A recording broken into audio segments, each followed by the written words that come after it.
जय हिंद दोस्तों। आज का जो हमारा सेशन है प्योर की चर्चा का, आज हम लोग 1999 के प्रश्न पत्र को देखने वाले हैं, डिस्कस करने वाले हैं। निशान सर बिल्कुल भैया, start किया और जाए? बिना ब्रेक के 1999 तक हम लोग पहुंच गए हैं। अब सर करेंट अफेयर का क्वेश्चन आप उठाइए। मैं आपसे करेंट अफेयर का पहला क्वेश्चन पूछता हूँ। देखो, हम लोग स्टार्ट कर लेते हैं करेंट अफेयर क्वेश्चन से। तो ग्लोबल यूनिकॉर्न इंडेक्स जारी किया जाता है। ग्लोबल यूनिकॉर्न इंडेक्स जो है वो हुरून इंस्टीट्यूट के द्वारा जारी किया जाता है। ठीक है, वेरी गुड। 2024 की जो ये लिस्ट आई है, ये लिस्ट क्या कहती है सर? देखिए, दो तीन फैक्ट कहती है, मैं बताता हूँ आप लोग क्लियरली। सबसे पहले ये कहती है कि भारत में जो इकोसिस्टम है स्टार्टअप्स का वो खराब हुआ है। खराब होने का कारण उसने ये दिया कि पहले 68 यूनिकॉर्न्स थे, अभी 67 हो चुके हैं, बाईजीयू अभी हट चुका है। ठीक है, 2017 के बाद से पहली बार ऐसा हुआ है कि यूनिकॉर्न्स की संख्या में कमी आई है। अच्छा, ये बात ये बताती है कि भारत जो है वो पूरे विश्व में, अगर हम स्टार्टअप इकोसिस्टम की बात करें तो थर्ड नंबर पर आता है। फर्स्ट सेकंड पे कौन है सर? यूएसए, चाइना और और फिर इंडिया। इंडिया। ठीक है, 4 गुना लगभग यूनिकॉर्न्स हैं अमेरिका में, चाइना में। चाइना में भी। उससे कई गुना चाइना अमेरिका के पास है। तो ये एक आंकड़ा हो गया। फिर इसमें एक रिपोर्ट में इस बार में इसमें कुछ और बातें बताई गई, जैसे कि ये रिपोर्ट कहती है कि अगर हम अपतटीय देशों की बात करें, ऑफशोर कंट्रीज की बात करें स्टार्टअप में, तो भारतीयों की भूमिका सबसे ज्यादा है पूरे विश्व में। मतलब भारतीय देश से बाहर निकल करके स्टार्टअप को एस्टेब्लिश कर रहे हैं और यूनिकॉर्न। और आप लोग बताओ कि वो कौन सा लोकेशन है जिसको हम लोग यूनिकॉर्न कैपिटल के नाम से जानते हैं? ठीक है, सैन फ्रांसिस्को की खाड़ी वाला जो बेल्ट है, वहां पे यूनिकॉर्न्स की संख्या बहुत ज्यादा है इसके लिए। अब हमको टॉप 3 यूनिकॉर्न्स का नाम आप अगर इंडिया के आप कमेंट कर दोगे तो अच्छा लगेगा। अब सर आप पूछ लीजिए। ठीक है, मैं पूछ लेता मैं हूँ। क्वेश्चन वही पूछा जो पेपर में आता है। आप पूछिए कुछ। मैं जो पेपर में नहीं आता मैं वो पूछूंगा। ठीक है, चलिए बताइए। अभी आपने एक वो पढ़ाया था, बुक्स की आपने एक वीडियो बनाई थी। आप मुझे बताओ, माई स्टोरी बुक ये किसकी लिखी हुई बुक है? कि भाई बुक उसमें नहीं पढ़ा देते, ये उठा के वही पढ़ ले। वो बुक उसमें था नहीं। माई स्टोरी बुक में बताता हूँ। अभी मोदी जी ने यूएई और कतर की यात्रा पे गए थे। तो यूएई के जो राष्ट्रपति है शेख मोहम्मद अल कुछ करके, मखदूम, मखदूम साहब। अच्छा शेख अल, वही वही उनका वही नाम है, पूरा नाम है मखदूम, लास्ट में आता है। ठीक है, तो उन्होंने माई स्टोरी बुक लिखी थी, वही मोदी जी को गिफ्ट किया था। तो बुक बहुत इंपॉर्टेंट है, ध्यान रखना। अच्छा, कुछ प्रश्न मेरा यहीं से आपका और भी है। जब मोदी जी गए थे यूएई की यात्रा पर, तो उन्होंने वहां पर 3-4 कार्यक्रम में पार्टिसिपेट किया। पहले ऐलान मोदी कार्यक्रम में पार्टिसिपेट ऐलान मोदी, ठीक है। ऐलान मोदी कार्यक्रम कहाँ पर हुआ था? अबू धाबी में हुआ था। ठीक है, दूसरा, इन्होंने एक मंदिर के यहाँ पर उद्घाटन किया, हिंदू मंदिर है, जो कि यूएई का पहला हिंदू मंदिर है। उसका क्या नाम है बताएंगे आप? अरे बहुत अजीब, बहुत लंबा, बाबा येदुरप्पा या कुछ ऐसा कुछ के बोचासन बोचासनवासी हाँ। बहुत लंबा नाम है। मतलब मैं अरे ऑप्शन पे ठीक ऐसे याद करता। कर लो आप लोग, ये बस कुछ लंबा सा नाम है। ठीक है, हाँ, बोचासन वासी श्री अक्षर जब हमको बाबा येदुरप्पा याद आ रहा था। पुरुषोत्तम स्वामी नारायण संस्थान। मतलब ऑप्शन में भी टिक मारा था भाई, नाम बहुत अजीब सा था, ये मुझे पता था। इस मंदिर की कुछ खासियत बताएंगे आप मुझे? मेटल्स का यूज नहीं किया गया बनाने में। पहली बात। 100+ फीट की मूर्ति मंदिर है। ठीक है, 108 फुट की। 108 फुट की है। हाँ, और सर शायद इसमें गंगा यमुना का पवित्र जल भी रखा नदी गया नहीं, जल मतलब फ्लो रखा कर रहा गया है। है। हाँ, ठीक है। और इसमें बहुत सारी सभ्यताओं का भी जिक्र किया हाँ, गया है, सबसे बड़ी बात है ना, इसमें मतलब हिंदुज्म कल्चर के अलावा अदर कल्चर को भी शामिल किया गया है। जैसे माया, एस्टेक, मिस्र, अरबी। और माया एस्टेक मिस्र के ऊपर ऑलरेडी क्वेश्चन बन के आया हुआ यूपीपीएससी में कि माया एस्टेक, और सर वही 2 और था, मेसोपोटामिया भी उसमें साथ था। मतलब 4 कल्चर से उनको क्रम में लगाने के लिए। चाइना और अफ्रीका सभ्यताओं की कहानियों को इसमें दर्शाया गया है। इंपॉर्टेंट पॉइंट ये है कि ये जो मंदिर की जगह है वो वहां के राष्ट्रपति ने दान में दी थी। वाह। चलिए पूछिए। चलिए भैया, अब आप मुझे बताइए फिर। एक लोकेशन है सर, राउरकेला। राउरकेला लोकेशन जो है वो किस इंडस्ट्री के लिए फेमस है? ऑप्शन दीजिए। तो पेट्रोलियम रिफाइनरी, नहीं। कॉटन टेक्सटाइल यानी सूती वस्त्र, नहीं। रेल कोच, या फिर आयरन एंड स्टील। राउरकेला पड़ता है आपका उड़ीसा में, और ये आपका पड़ेगा आयरन और इस्पात, स्टील के लिए। आयरन एंड स्टील के लिए। ध्यान देना, जो बिहार का बरौनी है वो तेल शोधन के लिए फेमस है, यानी पेट्रोलियम रिफाइनरी के लिए फेमस है। रेल के डब्बे कपूरथला में आप लोग नॉर्मली सुनते हैं। ठीक है, तो वो नाम था पंजाब। हाँ, पंजाब। दूसरा मेरा क्वेश्चन है सर आपसे। आप जो काकरा पार काकरा तमिलनाडु में, जो कि न्यूक्लियर मतलब के लिए फेमस है, हमको तो स्टेट पावर स्टेशन है क्या सर? तमिलनाडु। कहाँ पे? तमिलनाडु। ऑप्शन में नहीं है। तमिलनाडु कहाँ से यार? अरे सॉरी, ऑप्शन उत्तर प्रदेश, गुजरात, महाराष्ट्र, राजस्थान। गुजरात। ठीक है, तो काकरापार गुजरात है, सही है। उत्तर प्रदेश में नरौरा है, महाराष्ट्र का तारापुर है। तारापुर महाराष्ट्र याद करने का तरीका याद करो, तारा वो उस गदर में तारा नाम रहता है, मूवी से संबंधित है, तो महाराष्ट्र। इसके बाद से अब सर मुझे बताइए, नेक्स्ट क्वेश्चन मेरा ये है, अगर मैं ये बोलूं कि ये फैक्ट हो सकता हो बदल गया हो, पूछिए पूछिए। कोयला का निम्नलिखित कोयला क्षेत्रों में से कोयला भंडार सर्वाधिक है? झरिया में, रानीगंज में, कोरबा में या सिंगरौली में? देखिए रानीगंज झरिया दोनों अगल बगल है, रानीगंज सही है इसका। रानीगंज से है, मतलब ये तो हम लोग इसका रानीगंज से है। देश का 35% कोयला के लिए रानीगंज में, क्योंकि झरिया बहुत पेपर में क्वेश्चन बन के आता है ना, मुझे लग रहा है लोग झरिया मारते हैं। ठीक सर, बिटुमिनस कोयला का 90% वहां पर पाया जाता है। बिटुमिनस कोयला सर्वाधिक आपका झरिया में पाया जाता है। ठीक है, नेक्स्ट सर आप मुझे क्वेश्चन बता दीजिए। 3 क्वेश्चन मैंने पूछ दिए आपसे, आप मुझे बताओ भुवनेश्वर दया नदी के किनारे पे स्थित है, जबलपुर नर्मदा नदी किनारे स्थित है, दोनों में से कौन सा सही कौन सा गलत? जबलपुर नर्मदा नदी किनारे पर है, सही है। भुवनेश्वर जो है वो कुआखाई और दया नदी के तट पर लोकेटेड है, ये भी सही है। कटक महानदी के तट पर लोकेटेड है, कोटा चंबल नदी के तट पर लोकेटेड है। भुवनेश्वर आपका दया नदी और कुआखाई नदी दोनों के बीच में स्थित है। ठीक है, 2 रिवर्स के तट पे स्थित है, ये दिमाग में रखना है। और अभी मेरी इस पारी का लास्ट क्वेश्चन, वो सर ये क्वेश्चन है, कथन और कारण का क्वेश्चन है कि प्रायद्वीपीय भारत की केवल 2 प्रमुख नदियां नर्मदा और ताप्ती हैं जो अरेबियन सी में गिरती हैं।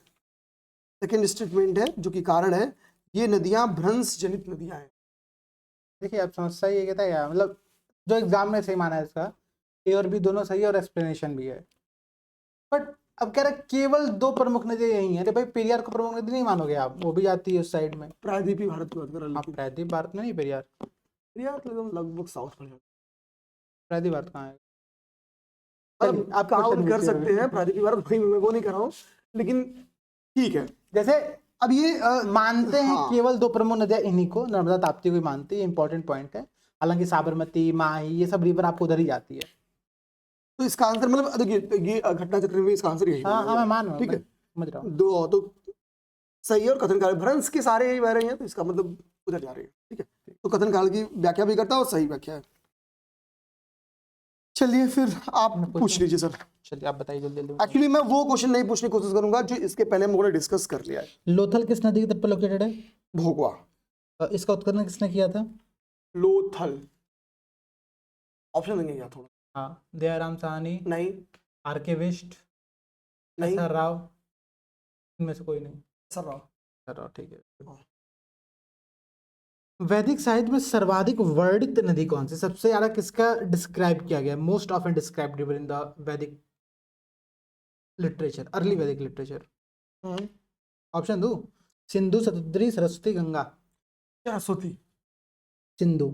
सिंधु रिवर ऐसी नदी है जो कि सर्वाधिक वर्णित नदी है, डिस्क्राइब्ड रिवर है। ठीक है, ऐसा यहाँ पर लिखा गया है। ठीक है, ऋग्वेद में सरस्वती नदी का भी बहुत महत्वपूर्ण स्थान है, लेकिन उसको यहाँ पे नहीं कहा गया। ठीक है, चलिए आप बताइए कि सबसे प्राचीन वाद्य यंत्र, मोस्ट एंशिएंट म्यूजिकल इंस्ट्रूमेंट कौन सा है? ऑप्शन दो, सितार, तबला, सरोद, वीणा। सितार, तबला, सरोद, वीणा। सबसे प्राचीन कौन होगा? देवी देवता होंगे। वीणा। वीणा। वीणा, वीणा। सरस्वती माता से याद कीजिए आप लोग, याद कर लीजिए। ठीक है, बहुत सिंपल सा है। लिखा भी है इसमें कि पौराणिक ग्रंथों में सरस्वती और नारद जी का प्रिय वाद्य यंत्र वीणा था। ठीक है, गुप्तकालीन सिक्कों में समुद्रगुप्त को भी वीणा बजाते हुए दिखाया गया है। ठीक है, चलिए अगला प्रश्न मेरा आपसे कि नचिकेता और यम के मध्य संवाद, आज का हमारा यूट्यूब का क्वेश्चन भी यही था, ये किस उपनिषद में है? बिल्कुल ऑप्शन तो वो लोग कहाँ बताएंगे। अच्छा सॉरी, बृहदारण्यक उपनिषद, छांदोग्य उपनिषद, कठोपनिषद और के उपनिषद, ये 4 उपनिषद है। इनमें से किसमें यचिकेता और कठोपनिषद में क्या है? नचिकेता और यम के मध्य का संवाद है? ठीक है, कठोर वचन है तो कठोपनिषद में है। ठीक है, प्रश्न मेरा ये है कि कठोपनिषद का संबंध किस वेद से है? ऋग्वेद, यजुर्वेद, सामवेद, अथर्ववेद? ठीक है, यजुर्वेद। ठीक है, यजुर्वेद से इसका संबंध है। चलिए अब एक प्रश्न मेरा आपसे लास्ट रहेगा अभी के लिए, आप मुझे बता दो जल्दी से यार इसमें मैं बार बार कंफ्यूज होता हूँ, ठीक है, मैं उम्मीद करूंगा कि आप सही बताओगे। उपनिषद काल के राजा अश्वपति कहाँ के शासक थे? तो लगता है आपने हमसे 5 बार पूछा होगा, 5 बार मैंने बताया होगा। देखिए अश्वपति कैकेयी के थे, क्या के साथ? फिर आपने ऑप्शन नहीं दिया था लेकिन मैंने बता दिया। ठीक है सर। देखिए कैकेयी को ऐसे याद करना है, मतलब ये भी एक पौराणिक कहानी है। जो माता कैकेयी को आशीर्वाद दिया गया था दशरथ जी के द्वारा, उस शायद किसी युद्ध में वो घोड़े के जो वो रथ का रथ पहिया होता जाम हो वो- गया था, तो हाँ। उन्होंने कुछ किया था। तो उससे अश्व वर्ड वहां से ले लो, और माता कैकेयी को चूंकि आशीर्वाद इस वजह से मिला था तो कैकेयी टर्म्स मिला दो। ठीक है, ये याद करने का तरीका है, कहानी से मैच नहीं है। के अश्वपति। अच्छा, इसके अलावा कुछ मैं आपको राज्य और उनके राजा का नाम बता दे रहा हूँ, जैसे कि काशी में अजातशत्रु थे। ये तो बहुत इंपॉर्टेंट है, आराम से पता था। संगम में भी आपने पढ़ा होगा, बौद्ध संघ मामा का घर ननिहाल था, इसके जीत लिया था। ओके। विदेह जनक, ये भी याद होगा।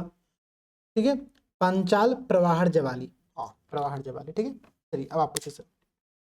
यानी हम लोगों ने अब तक सर 10 क्वेश्चन पूछ लिए। 5 क्वेश्चन मैंने, 5 क्वेश्चन आपने। आप फिर हमें बताएं कि आगे आ जाइए। भारत में माला नहर तंत्र को प्रस्तावित किया था। ठीक है, माला ऑप्शन नहीं है क्या मुझे? हाँ, वाई के अलग ने, विश्वेश्वरैया जी ने, दिनसा जे दस्तूर ने, ML राव ने। विश्वेश्वरैया जी बहुत फेमस थे, बट दस्तूर जिसका आंसर होगा मेरे हिसाब से। ठीक है, दिनसा जे दस्तूर ने। तो भारत में माला नहर तंत्र को प्रस्तावित करने वाले हैं दिनसा जे दस्तूर जी। अब नेक्स्ट क्वेश्चन सर आप ले लीजिए।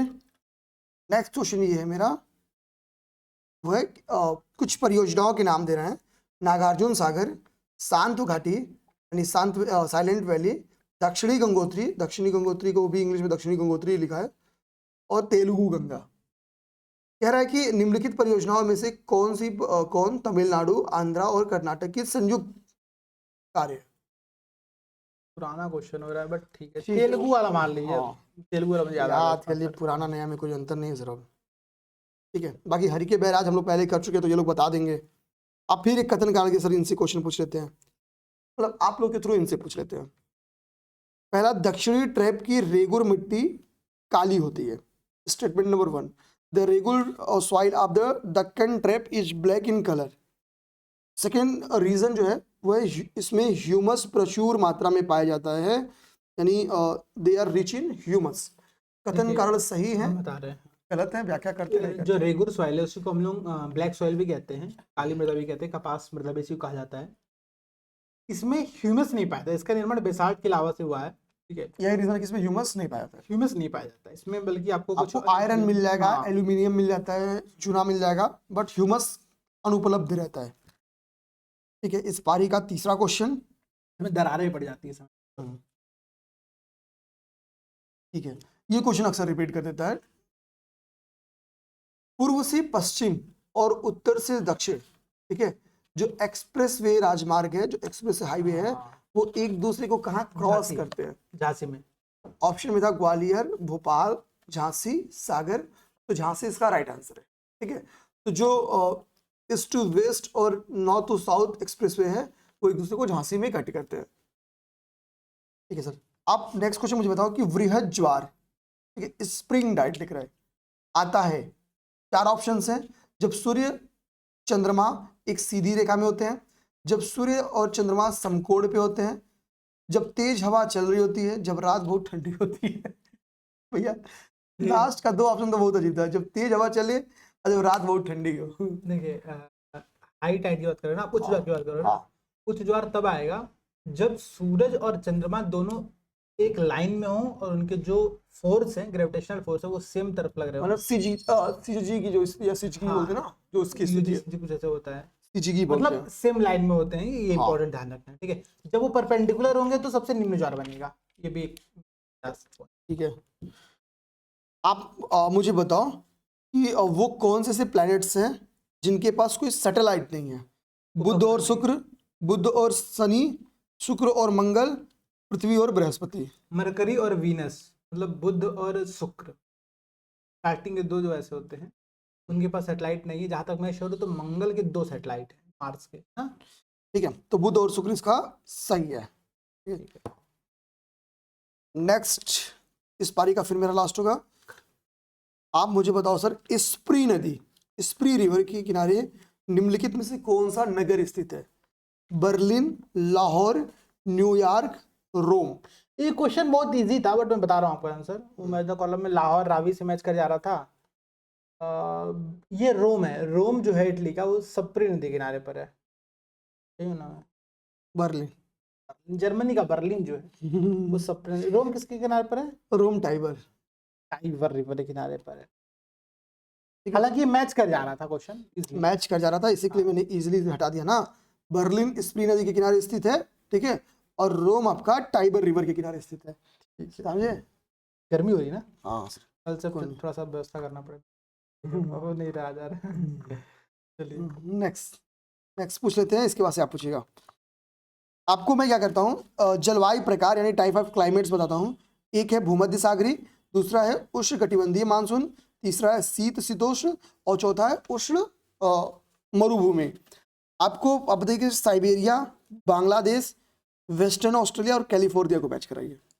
देखिए साइबेरिया को आप सबसे ठंडा मान लो, ठंडे वाले में तो शीत, हाँ, कोल्ड टेम्परेट से मिला देते हैं, शीत शीतोष्ण से मिला देते हैं। बिल्कुल सही बात। अब आप ऑस्ट्रेलिया को मिला दो उष्ण वो क्या नाम था उसका, घास भूमि या शुष्क भूमि, क्या थी ऐसे? पश्चिमी ऑस्ट्रेलिया आपको डेजर्ट्स बहुत ज्यादा देखने को मिल जाएंगे, आप देख सकते हो जाके वहाँ पे। तो उष्ण मरुभूमि से मिला दीजिए, डार्लिंग। ठीक है। हाँ, ग्रेट सैंडी फलना डैम का है, ठीक है। तो आपका हो गया यानी हॉट डेजर्ट। तो बी का सर एक, हाँ बी का 4 सही है। अब नेक्स्ट आप बताइए सर, बांग्लादेश को कहाँ मिलाएंगे? भूमध्य सागरी बचा है और उष्ण कटिबंधीय मानसून बचा है। कैलिफोर्निया को मिला दीजिए मेडिटेरियन सी, मतलब भूमध्य सागरी वाले क्षेत्र। अब आपका आंसर है कैलिफोर्निया भूमध्य सागरी हो गया। तो बांग्लादेश उष्ण कटिबंधीय मानसून हो जाएगा, सीधी सी बात है, सोचना नहीं था। अरे वो बंगाली खाड़ी वाली सागर जाती है ना घूमते हुए। आप बताओ सर नेक्स्ट मुझे, चलो एक और क्वेश्चन पूछता हूँ कि the coldest place on the earth, विश्व का सबसे ठंडा स्थान है बरखोयांस्क, मासिनराम, सियाचिन या शिकागो? साइबेरिया का स्थान है वो, उसका नाम है शायद बरखन खांचू खुच। बरखोयांस्क, बरखोयांस्क, ठीक है। चला जाए घूमने का। चलिए क्वेश्चन और ले लीजिए। हॉर्न ऑफ अफ्रीका के अंग हैं, अब बताइए क्या सोमालिया, इथियोपिया, जिबूती और इरिट्रिया, ये चारों क्या हैं हॉर्न अफ्रीका के? हॉर्न ऑफ अफ्रीका में चारों हैं। आप अभी मुझे बताओ कि कौन सा ऐसा इंडेक्स है जिसमें इरिट्रिया रैंक 1 पे है? लास्ट से रैंक पे भाई, रिट्रेट कर देता है वो इरिट्रिया दरअसल। तो किसमें रिट्रेट करता है बताता हूँ, मिनट में सोचने दे। ये प्रेस वालों की रिट्रेट करता होगा, तो प्रेस फ्रीडम इंडेक्स। अब मैं इनसे सर पूछता हूँ, आपको बताना होगा लास्ट रैंक पे वो कौन सा इंडेक्स है जिसमें इरिट्रिया लास्ट पे, जैसे आप ऐसे करिएगा इरिटेट ज्यादा कर रहा है। बता दिया मैंने, बता दिया। तो लेकिन आंसर इन लोगों को टिक मैं श्योर नहीं हूँ क्या? अब आप पूछिए। मैं पूछूं? कम से कम 10 क्वेश्चन लगातार पूछा तू, तो तुम पूरा इतिहास खत्म कर देते। चलो लेकिन बोल भी रहे 5-5 क्वेश्चन नहीं, 10-10 क्वेश्चन। उनकी बात आप मानना स्टार्ट कर दोगे ना तो पागल हो जाओगे। हर दूसरे कमेंट कुछ और आता है, अलग डायरेक्शन कमेंट रहता है। वैदिक नदी कुंभा, हाँ, इसका कहाँ पर बहती है? कुबा और खुरमू अफगानिस्तान। कुबा काबुल, ठीक है।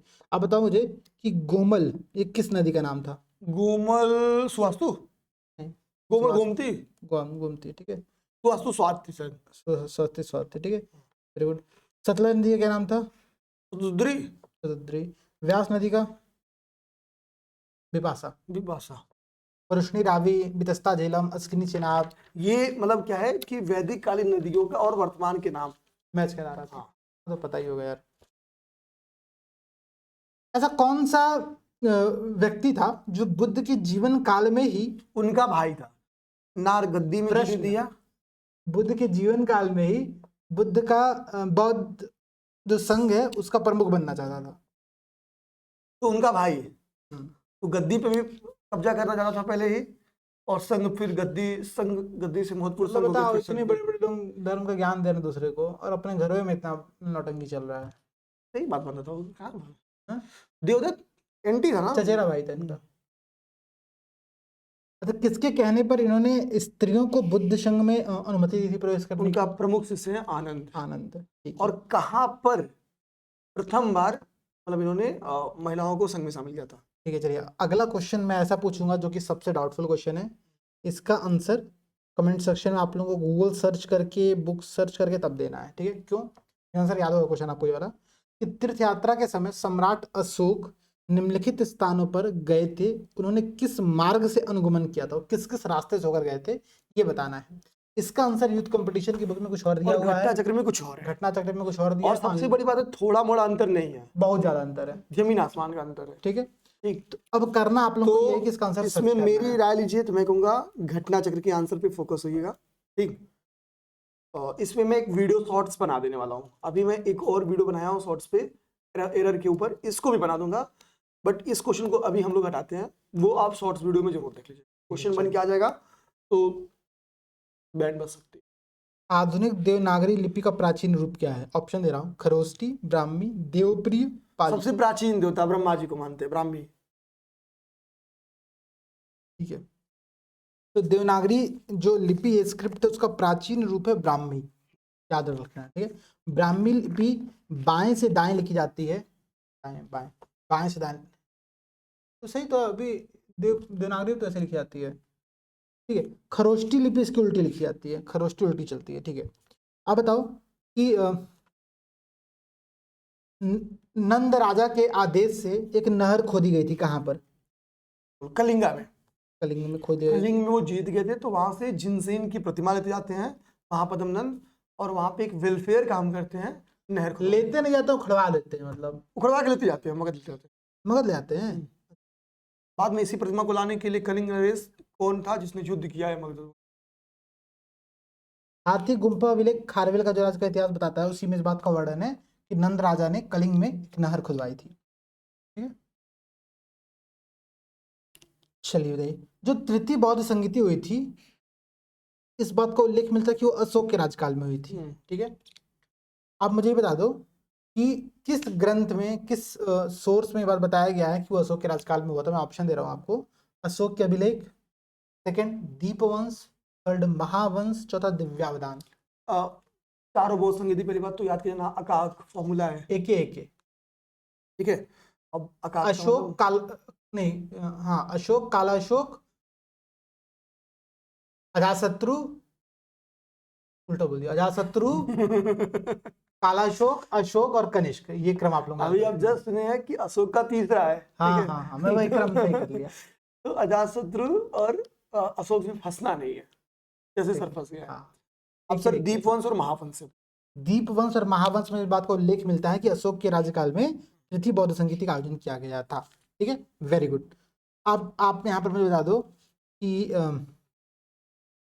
एलोरा गुफाओं का निर्माण किसने किया था? ये तो ये लोग बताएंगे। ठीक है, बता दीजिए आप लोग, मैं ऑप्शन दे रहा हूँ आप लोगों को। पल्लव, चोल, राष्ट्रकूट और पालों ने। ठीक है, पाल नहीं है, पाल काटते रहो, आपको तीन ऑप्शन बताइए आप लोग। पल्लव, चोल, राष्ट्रकूट। ठीक है, चलिए बताइए अब आप बताइए निशान सर। तो चोल भी काट दो आप लोग, दो में बताओ आप लोग क्या होगा। सोमपुर महाविहार, इसका निर्माण किसने कराया था? ऑप्शन सर, कुमारगुप्त प्रथम, हर्ष, धर्मपाल, विजय सेन। सोमपुर महाविहार की बात कर रहा हूं मैं, धर्मपाल। धर्मपाल को ही परम सौगात को बात, ठीक है, उत्तरापत स्वामी, ये सब उपाधि इसी को दी गई थी। ठीक है, तो धर्मपाल ने क्या किया था? सोमपुर महाविहार का निर्माण कराया था। किसने एक नया संवत चलाने का यश प्राप्त किया? ऑप्शन दे रहा हूं, धर्मपाल, देवपाल, विजय सेन, लक्ष्मण सेन, यशोवर्मन, सेन संवत हम लोग सुनते हैं, लक्ष्मण सेन। ठीक है, तो लक्ष्मण सेन ने एक नया संवत प्रारंभ किया था, ये बात ध्यान रखिएगा आप लोग। ठीक है, चलिए, हलायुध जो थे, हलायुध इनके दरबारी कवि थे, न्यायाधीश थे, इनके प्रधान, आप प्रधान न्यायाधीश को कवि बना दे रहे हो, वो भी दरबारी कवि, भाई अलग ही लेवल है। अरे तो दरबार में रहते थे लोग। ठीक है, ये प्रधान न्यायाधीश थे उनके दरबार में, मतलब ध्यान रखिएगा आप लोग, प्रश्न पूछ सकता है कि हलायुध किससे संबंधित। भारत की विशालतम नंदी मूर्ति किसको माना जाता है? ऑप्शन दे रहा हूँ, बृहदेश्वर मंदिर, लिंगराज मंदिर, कंदरिया महादेव मंदिर और मीनाक्षी मंदिर। ठीक है, मीनाक्षी मंदिर हमको पता है कि माता पार्वती का ही है। ठीक है, ठीक है, जाते वैसे पार्वती माता का या सरस्वती माता का? मीनाक्षी तो काट दीजिए। अब क्या बचा? बृहदेश्वर, लिंगराज, कंदरिया महादेव। बृहदेश्वर है क्या? बृहदेश्वर मंदिर, ठीक है, वेरी गुड। बृहद, ऐसे भी याद कर लो, बृहदेश्वर। तो बृहदेश्वर मंदिर जो है विशालतम नंदी मूर्ति यहीं पर बनाई गई है, ये बात ध्यान रखिए। ठीक है, चित्रगुप्त का चित्रगुप्त स्वामी मंदिर, जो कि चित्रगुप्त का एकमात्र मंदिर है यार, गोरखपुर में भी है। ऐसे छोटे छोटे मंदिर हैं। जैसे कहा था कि ब्रह्मा का एकमात्र मंदिर एक ही जगह पर, लेकिन कहीं कोई बनवाया हुआ है बहुत सारी जगह पर। ठीक है, चित्रगुप्त स्वामी मंदिर चित्रगुप्त का एकमात्र मंदिर माना जाता है, वो कहाँ पर स्थित है? कांची, मथुरा, पुरी, उज्जैन। जी में कांची में। ठीक है, चित्रगुप्त का एकमात्र मंदिर जो है वो कांची में लोकेटेड है। ओके सर, तो बेसिक क्वेश्चन है। आदि शंकर का जन्म कहाँ पर हुआ था, ये सब तो आपने पढ़ा हुआ है, कोई समस्या नहीं है। मैं अगला प्रश्न शिफ्ट करता हूँ जल्दी से।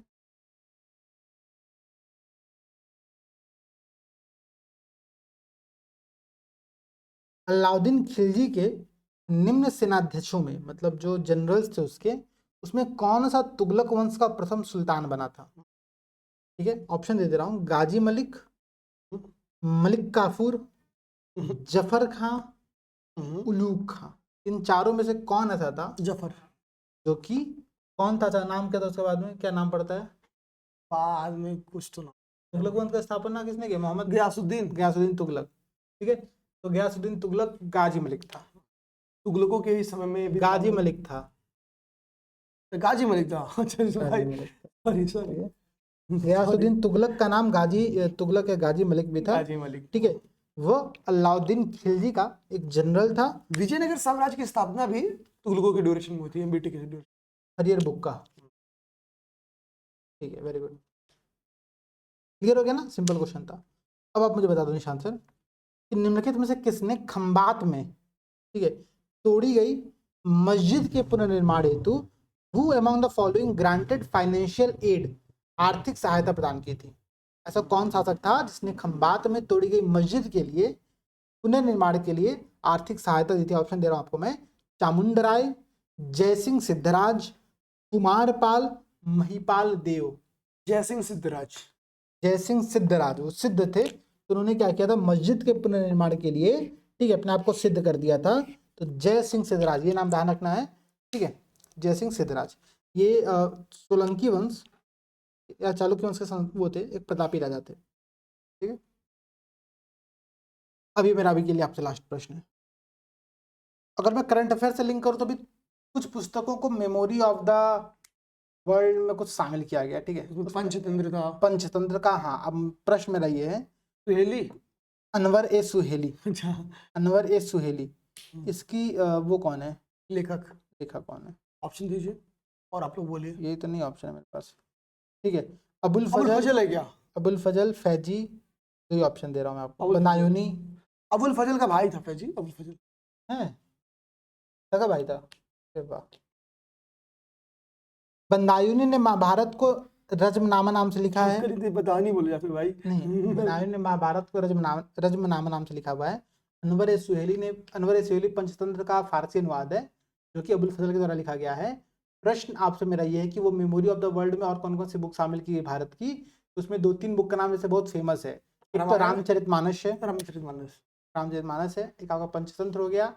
एक और है अगर मैं श्योर हूँ तो रजिया का एक सुल्तान करके कोई बुक थी शायद, वो इंडिया की है कि नहीं, मुझे डाउट है अभी। एक तीसरी बुक है, वो कमेंट करनी है कि लोग कमेंट करके बताओ, याद नहीं आ रहा है। ठीक है, वो ये नहीं है, दूसरी कमेंट करके बताओ आप लोग। लीलावती फिलावती कुछ तो था। चलिए ठीक है, अब आप पूछिए, मैं इसका आंसर देख लेता हूँ बातों तो। हाँ, तब तक आप खोज लीजिए, करंट इन लोग को अपडेट कर दीजिए। अब पूछिए इजी क्वेश्चन पूछेगा सर। हम ये पूछ ले यार, तू क्या आवाना है बस। भाई गजब बेइज्जती है यार। आप बताइए सर, बासफोरस जल संधि पाँव से पूछ देना उनसे, चला किसको जोड़ती है? ऑप्शन दीजिए। ठीक है, तो ऑप्शन ए हमको आपको, ऑप्शन बी यूरोप और अफ्रीका को, ऑप्शन सी काला सागर और मरमरा सागर को, ऑप्शन डी फ्रांस और इंग्लैंड को। काला और मरमरा को जोड़ती है जिब्राल्टर जल संधि, जहाँ तक मैं श्योर। हाँ, बासफोरस जोड़ती है भाई। बासफोरस ही जोड़ती है। हाँ। ओके, जिब्राल्टर जो है वो यूरोप और अफ्रीका के बीच में से मैं दोनों कंफ्यूज कर गया। ठीक ठीक है, है, तो बासफोरस जोड़ती है आपको किसको? काला सागर और मरमरा सागर। मरमरा सागर। तो इम्पोर्टेंट है। ठीक है, नेक्स्ट आप बताइए मुझे। चीन संसार में अग्रणी कोयला उत्पादक है, नंबर 1, और है, ये सही है। आप डाउट भी बच्चों डाले, इससे पहले मैं बोल देता हूँ सही है। ठीक है। दूसरा, जर्मनी का डोनेट्स्क बेसिन प्रमुख कोयला उत्पादक क्षेत्र है। हाँ ठीक है। तीसरा, यूक्रेन का सार क्षेत्र कोयला उत्पादन क्षेत्र है। ठीक है। चौथा, संयुक्त राज्य अमेरिका में मुख्य कोयला उत्पादन के लिए अपलेशिया प्रदेश फेमस है, मतलब अपलेशियन प्रदेश कोयला उत्पादक क्षेत्र है। चौथा नहीं पता, लेकिन बाकी तीनों सही लगा। हाँ, मैंने यूक्रेन जर्मनी अपने बदल दिया था। जर्मनी का सारे, यूक्रेन क्या है? यूक्रेन का डोनेट्स्क। ठीक है। यूक्रेन में जो अब डोनेट्स्क बेसिन है वो कोयला उत्पादन के लिए फेमस है, बिल्कुल सही बात है। और जर्मनी का सार क्षेत्र कोयला के लिए, बिल्कुल सही बात है। अपलेशियन प्रदेश जो यूएसए का है वो भी कोयला के लिए फेमस है, बिल्कुल सही बात है। ठीक है। और यूएसए का ही एक बिंधम लोकेशन है, बिंघम या बिंधम, वो तांबा के लिए बड़ा फेमस है। ठीक है। मैं अपडेट कर दे रहा हूँ। देखिए, यूनेस्को की ये लिस्ट थी, उसका नाम था मेमोरी ऑफ द वर्ल्ड। इसमें रामचरितमानस, पंचतंत्र और सहृदय लोकलोचन। सहृदय लोकलोचन किसकी रचना है? तो वो है आनंद वर्धन की रचना है, काव्य शास्त्र है ये। ठीक है। कश्मीर के कोई राजा के, कश्मीर के प्रसिद्ध सम्राट अवंती वर्मन के शासनकाल में थे, तो उन्होंने लिखा हुआ है। ठीक है। तो 2-3 बातें ध्यान रखेंगे आप लोग। इस साल क्वेश्चन बन गया था कि सर्वाधिक प्रवासी जनसंख्या पाई जाती है, इसको 2020 से अपडेट कर लीजिए। मैंने सर्च कर लिया, 2020 का सबसे अपडेटेड डाटा है। ठीक है, वो है यूएसए। ठीक है। अब आप सर मुझे बताइए नेक्स्ट क्वेश्चन, अगला क्वेश्चन आप मुझे बताइए। जनगणना में छोड़ देता हूँ, जनगणना आपको आपकी 11 एक बात से करिएगा। हाँ ठीक है, करूंगा मैंने। संसार का सबसे बड़ा नगरीय समूह है मैक्सिको, न्यूयॉर्क, लंदन और टोक्यो योकोहामा। मैं गूगल करके इसका अपडेट निकाल रहा हूँ, यही है। ठीक है, टोक्यो योकोहामा। तो अभी रिसेंट में आप इसको अपडेट करना चाहते हो तो global mega city population 2023 index आई है, मतलब रिपोर्ट आई है, उसमें आपको लिखा कि टोक्यो योकोहामा संसार का सबसे बड़ा नगरीय समूह है। सबसे, अब इसके अपडेट क्या करेंगे, आपको रिपोर्ट बताते हैं, ग्लोबल मेगा सिटी पॉपुलेशन 2023। ठीक है। 35 मिनट हो गया क्लास। ओके सर, अब होगी, जियोग्राफी भी खत्म हो गया, हिस्ट्री खत्म हो गया, पॉलिटी 2 मिनट में खत्म हो जाता है। आप मुझे सर बताइए कि क्या भारत संघ नहीं है या है? अरे भाई, आर्टिकल 1 पढ़ते हैं, भारत संघ है राज्यों का। तो कथन में यही क्वेश्चन ही दिया था कि भारत संघ नहीं है, और कथन कार्य क्वेश्चन में अगर गलती आपको मिल जाए तो आंसर तुरंत मिल जाता है। बल्ले बल्ले। आर्टिकल 1 में है। आर्टिकल 13 का उद्देश्य है, ठीक है, का उद्देश्य निम्नलिखित में से किसके संदर्भ में है? नीति निर्देशक तत्वों के संदर्भ में, मौलिक अधिकार के संदर्भ में, मौलिक कर्तव्य के संदर्भ में, या तीनों के संदर्भ में? आर्टिकल 13 का मौलिक अधिकार के संदर्भ। हाँ, मौलिक अधिकार संदर्भ। भारतीय संविधान के अनुच्छेद 13 का मुख्य उद्देश्य निम्नलिखित में से किसके संदर्भ में संविधान की सर्वोच्चता सुनिश्चित करने का है? तो फंडामेंटल राइट। और हम पहले ही बोले हैं, उपयुक्त सभी देखते ही टिक नहीं मारना है, एक बार रीड करना है फिर टिक मारना है, मतलब उसको प्रायोरिटी देना है। लेकिन पढ़ने के बाद। ठीक है सर। नेक्स्ट क्वेश्चन आप मुझे बताइए आप निम्नलिखित में से किसने भारतीय सर्वोच्च न्यायालय का समान कार्य समान वेतन, तो पहले हम लोग करा चुके हैं इसको, 14-16 को मिला के पढ़ना। ठीक है। और समाजवादी शब्द। हाँ ठीक। तो छोड़ दीजिए। रणधीर सिंह बनाम वर्सेस केस था। अब आप मुझे बताइए, हाँ, 8th शेड्यूल का संबंध है लैंड रिफॉर्म से, लैंग्वेज से, काउंसिल ऑफ स्टेट से, या ट्राइबल एरिया से? 8th शेड्यूल भाषा है भाई, लैंग्वेज। आप बताइए सर, ट्राइबल एरिया से किस शेड्यूल का संबंध है? ठीक है, 5वीं और 6वीं अनुसूची, दोनों का, एएमटीएम को छोड़कर और एएमटीएम को लेकर के। आप मुझे बताइए सर, इसके बाद से लैंड रिफॉर्म का 9वीं अनुसूची। पहला अनुसूची संशोधन नहीं हुआ था, जोड़ा गया था। नेक्स्ट सर आप मुझे बताइए क्वेश्चन जो अगला है, भारतीय संविधान के निम्नलिखित अनुच्छेदों में से कौन सर्वोच्च न्यायालय द्वारा संविधान के अनुलंघनीय मौलिक ढांचा घोषित करता है? ठीक है, अनुच्छेद 32, 226, 245, 227। भारतीय संविधान निम्नलिखित, और वो तो है 226 तो है ये। इसका दोनों क्या बोला आपने? 227, 245। देखिए, आर्टिकल 245 से 255 के बीच में आपका घटना वो है, तो लेजिस्लेटिव रिलेशन है भैया। 245 तो वैसे ही काट दीजिए आप, ठीक है। और 4 नंबर मतलब 245 चौथे नंबर पॉइंट पे था। जैसे इसको काटते आपको ऑप्शन नंबर ए मिला था, यानी अनुच्छेद 32, 226 और आर्टिकल 227। 27 क्या है? 227 क्या है? अनुच्छेद 227 सभी न्यायालयों को अधीक्षण की उच्च न्यायालय की शक्ति है। अच्छा, मतलब ऐसा कोई तुम वो नहीं कर सकता, रोक टोक नहीं कर सकता हाँ। कोई इसमें। आप बताइए मुझे, एक्सिम बैंक की स्थापना कब की गई थी? Exim bank, export import bank, 1982। 1982, 1 जनवरी 1982। राष्ट्रीय जल विकास एजेंसी, सर इसके पहले हम लोग बोल चुके हैं, ये बताते हैं लोग, अगर आपको बताना तो आप भी बता दीजिए। नहीं। इसी साल 1982 में ही, अच्छा 1982, ठीक है। अब पॉलिटी खत्म हो गया, इतने ही क्वेश्चन पॉलिटी में आया था। है, हाँ वो क्वेश्चन था पॉलिटी। चलो मैं पूछ देता हूँ खुद को। हिस्ट्री, हिस्ट्री पूछूंगा फिर मैं साइंस पे तुरंत शिफ्ट करूंगा, ठीक है? अब हिस्ट्री हो गया आप लोगों का बहुत लंबे समय। आप मुझे बता दो सर, जतिन दास को किस केस में आरोपी बनाया गया था? ठीक है, बंदी कब बनाया गया था, किस केस में? Meerut conspiracy, Peshawar conspiracy, Peshawar conspiracy मतलब, लाहौर कॉन्स्पिरेसी और लाहौर कॉन्स्पिरेसी। लाहौर षड्यंत्र, ठीक है जी। ये हिंदुस्तान सोशलिस्ट रिपब्लिकन एसोसिएशन वाला घटना सैंडर्स की हत्या से संबंधित है क्या लाहौर कॉन्स्पिरेसी? फायदा, ठीक है। लाहौर जतिन दास अपनी मांग के लिए पूरे सबसे लंबे समय तक इन्होंने भूख हड़ताल भी किया था, 64 दिन का। 64 दिन तक उनकी मृत्यु हो और गई डेथ हो गई थी। थी। अब तो ये वो कौन सी बीमारी, भूख के कारण कौन सी बीमारी होती है?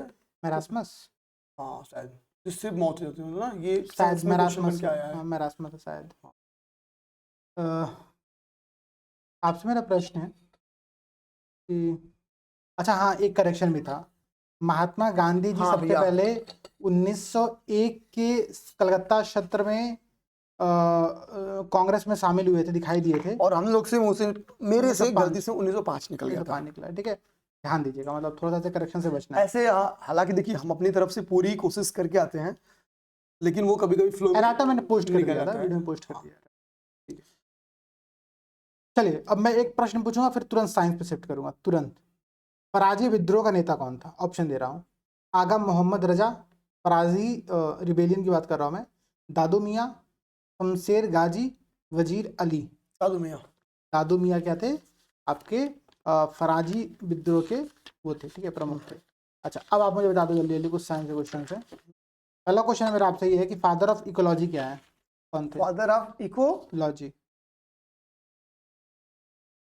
ऑप्शन दूं? अर्नेस्ट हेक्ले, चार्ल्स डार्विन, ई वार्मिंग, चार्ल्स एल्टन। हेक्ले। ठीक है, तो फादर ऑफ इकोलॉजी पापा कहते हैं उनको इकोलॉजी का, ठीक है, अर्नेस्ट हेक्ले। अर्नेस्ट हेक्ले। वहीं पर इकोसिस्टम जो टर्म है वो किसका है? टांसले जी का, ठीक है। तो टांसले जी जो है वो इकोसिस्टम के हैं, इकोलॉजी आपके अर्नेस्ट हेक्ले वाले शब्द महानुभाव हैं, ठीक है। अच्छा एक टर्म दिया गया है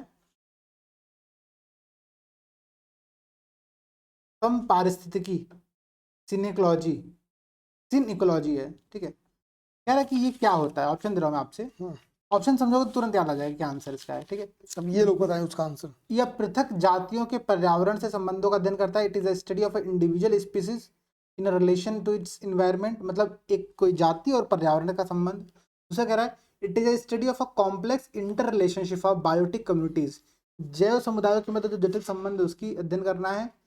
ये मूलतः प्राकृतिक निवास पारिस्थितिकी है।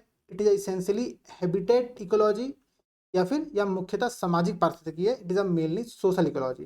तो देखिए सिनेकोलॉजी सम पारिस्थितिकी नाम से स्पष्ट तो बहुत नहीं है, लेकिन समझो ये जैव समुदायों का इसके जो आपस में संबंध है, पारस्परिक संबंध है, उनकी व्याख्या करता है, उनका अध्ययन करता है, ठीक है। चलिए अब आपसे मेरा प्रश्न है, इकोलॉजी हो गया, ये हो गया, हाँ ये बता दो चलो, गोल कृमि या निम्टोड, NEMATODES, निम्टोड या गोल कृमि से कौन सा रोग होता है? साइंस कितना पढ़ो से पता चल जाएगा अभी। फाइलेरिया, फ्लूरोसिस, इंसेफ्लाइटिस या फिर लेप्रेसी। फाइलेरिया। कुष्ठ रोग, हाँ फाइलेरिया। फाइलेरिया मच्छर से होता है, ठीक है। तो से बोलो ना, मैं मच्छर ट्रांसफॉर्म करता है, लेकिन गोल कृमि या निम्टोड ये फाइलेरिया से ही संबंधित है, ये बात ध्यान रखना है, ठीक है, फाइलेरिया संबंधित है। चलिए हानिकारक विकिरणों से जो हार्मफुल रेडिएशंस होता है उससे सबसे कम सुप्रभाव्य अंग कौन सा है? ठीक है, less susceptible to the harmful radiation, मानव शरीर का कौन सा भाग है? ऑप्शन दो? मस्तिष्क। मस्तिष्क सबसे कम प्रभावित होता है और सबसे ज्यादा आँख जाती है। प्रभावित होता है। ऐसे सन की तरफ देख लो 10 मिनट, बैंड बज जाएगी। 10 मिनट देख देखा 10 मिनट दम मार के। विटामिन B12 का क्या नाम है? साइना को 5 रुपए देंगे, और 10 मिनट देखेगा शाम को देखूंगा। ये क्या बात है, शाम को देखूंगा। B12 साइना को साइनाकोबालामिन, ठीक है, इंपॉर्टेंट है यार। रथ एक टॉफी तो है ही, बट बी के अंदर जो है ना सारे, जैसे B2 का राइबोफ्लेविन होता है, बेसिस का पायरोडॉक्सिन होता है, B7 बायोटीन होता है, B12 साइनोकोबालामिन होता है, याद कर लेना, ठीक है। चलिए बताइए, सिस्मोमीटर, सिस्मोमीटर किस चीज को मेजर करने का इंस्ट्रूमेंट है? ये लोग बता दे भाई, ऑप्शन दीजिए, लोग बताएंगे। भूकंप, मतलब सेस्मिक एक्टिविटी, या फिर हृदय गति, अर्थ मूवमेंट, या फिर इंटरनल कंबशन इंजन, आंतरिक दहन इंजन, हृदय गति सिस्मोग्राफ से नापोगे तो कार्डियोग्राफ से हम लोग हृदय गति को नापते हैं, ठीक है। सिस्मोमीटर से हम लोग नापते हैं सेस्मिक एक्टिविटीज को, ठीक है। भूकंप को खत्म मेरा भी सर। बहुत हाँ। अब इसके बाद से आपने ये पूछ लिया, रीजनिंग है, यूपी स्पेशल का जो क्वेश्चन है वो करंट बेस्ड था। एक रीजनिंग का क्वेश्चन इन लोगों को होमवर्क देते हैं करने को, तो नहीं हम बताते हैं कौन सा क्वेश्चन देना है मुझे होमवर्क। करंट अफेयर से क्वेश्चन मैं बना दे रहा हूँ इस बार। मतलब वर्ष 1999 में गुट निरपेक्ष आंदोलन के ऊपर क्वेश्चन बन के आया था कि गुट निरपेक्ष आंदोलन का 12वां शिखर सम्मेलन कहाँ हुआ। तो ध्यान देना, अभी जो 2000 रिसेंट 12वां नहीं 19वां जो गुट निरपेक्ष शिखर सम्मेलन हुआ है वो कंपाला युगांडा में हुआ है, याद कर जाना। कौन भारतीय प्रतिनिधि पार्टिसिपेट किया, ये भी याद करना है, बताइए कमेंट करके। नरेंद्र दामोदर दास मोदी। एक क्वेश्चन मैं आप लोगों को दे रहा हूँ, सीसेट का क्वेश्चन है, कमेंट सेक्शन में इसका आंसर आप लोग बताना जल्दी से, ठीक है। एक क्वेश्चन और इसी से मैं करेंगे, बता दो। राष्ट्रीय तानसेन सम्मान सन 1998 में किसको मिला था, ये पूछा था। मैं आपको पूछ रहा हूँ कि राष्ट्रीय तानसेन सम्मान दिसंबर 2023 को किसको मिला। पंडित गणपति भट्ट जी को, पंडित गणपति भट्ट जी को तानसेन पुरस्कार मिला है, गणपति भट्ट जी को, गणपति भट्ट जी को। ठीक है। वर्ल्ड माइनॉरिटी डे कब मनाया जाता है? आज ही पूछा मैं आपसे, आज ही भूल गया मैं, ऑप्शन बताइए बार। 18 दिसंबर, 18 दिसंबर को minority day, world minority day मनाई जाती है। अब अब काम का क्वेश्चन नहीं है। अब इसके बाद से डेज में एक है विश्व तपेदिक दिवस, तो ये 24 मार्च को टीबी दिवस। विश्व एड्स दिवस 1 दिसंबर को मनाया जाता है। हाँ, याद। शहीद दिवस 30 जनवरी को, ओजोन डे 16 सितंबर को। यही पेपर में क्वेश्चन था और कोई क्वेश्चन नहीं है।